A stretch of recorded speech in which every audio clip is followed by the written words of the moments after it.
mobile virtual reality powered by our Galaxy Note 4.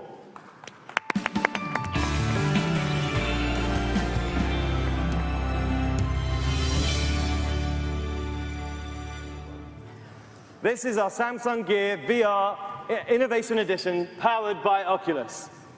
Thank you. For me, where am I going?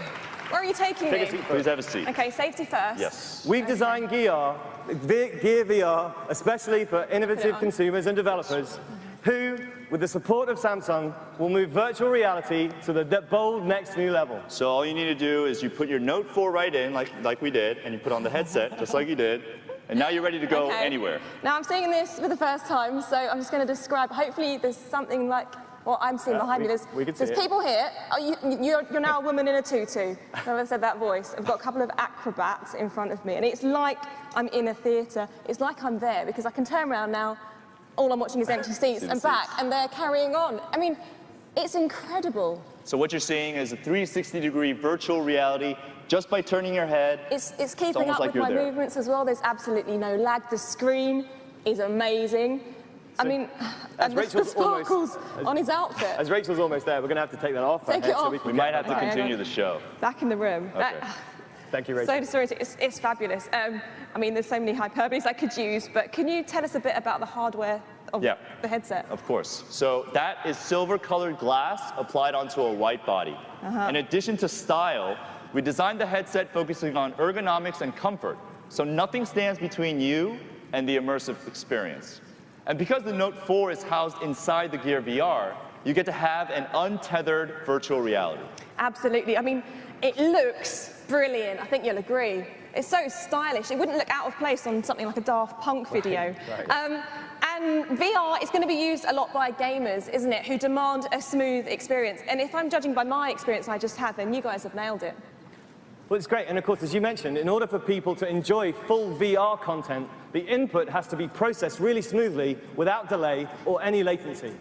So Samsung has applied the industry's top-notch super accuracy sensor into the Gear VR. It dramatically reduces the processing time to turn motion into pictures. And it processes at a tremendous speed of less than 20 milliseconds.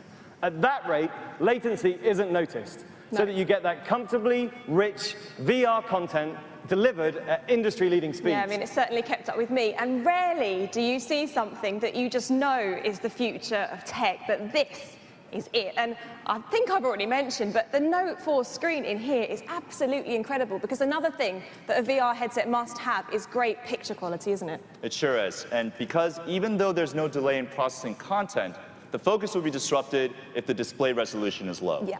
But that's not a problem with Gear VR, because we adopted Super AMOLED, which is the key for providing Quad HD VR content at that amazing response time. With Gear VR, you'll be able to enjoy a high-resolution display with a 96-degree viewing angle, which is the equivalent of standing 2 meters away from a 175-inch mega screen. Wow. So 2 meters away from 175 inches. You know, I don't actually have a wall in my flat that's 175 inches, so this is perfect for me. If I just take this now Rachel, and that's test really it back nice at to know, home. but we'll be taking care of the Gear VR. Thank you. Worth a try. But of course, we didn't get there alone with this great capability. We had a great partner. Please welcome to the stage Chief Technology Officer of Oculus, John Carmack.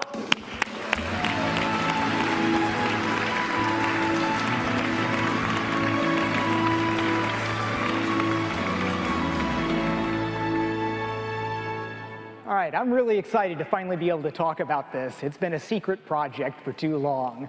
So I've dedicated the last year of my life to making the best mobile VR system possible, and I'm really proud of what we've been able to accomplish so far. So a completely mobile VR is a magical thing. You can pick it up and take it with you. You can put it on and then turn completely 360 degrees in the virtual world. But it's a hard problem to do well, and we need to bring a lot of different technologies to bear on this. So one of the biggest ones is the Samsung Super AMOLED display.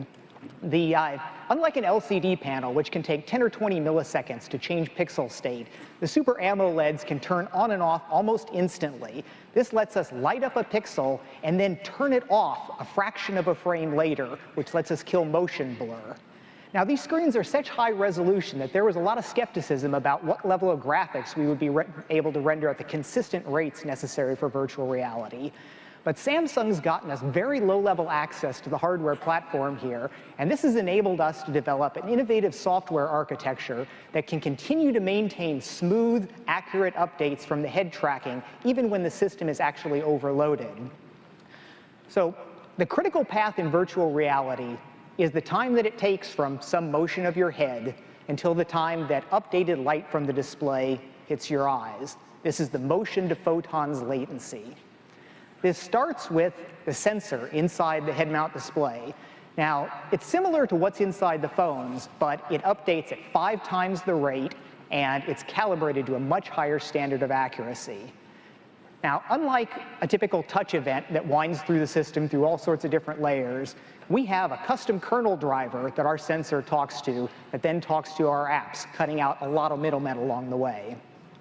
Then our applications are run with a real-time scheduling priority. This means that if your email client decides to try to make an update in the middle while you're playing, it can't preempt the virtual reality threads, which is very important.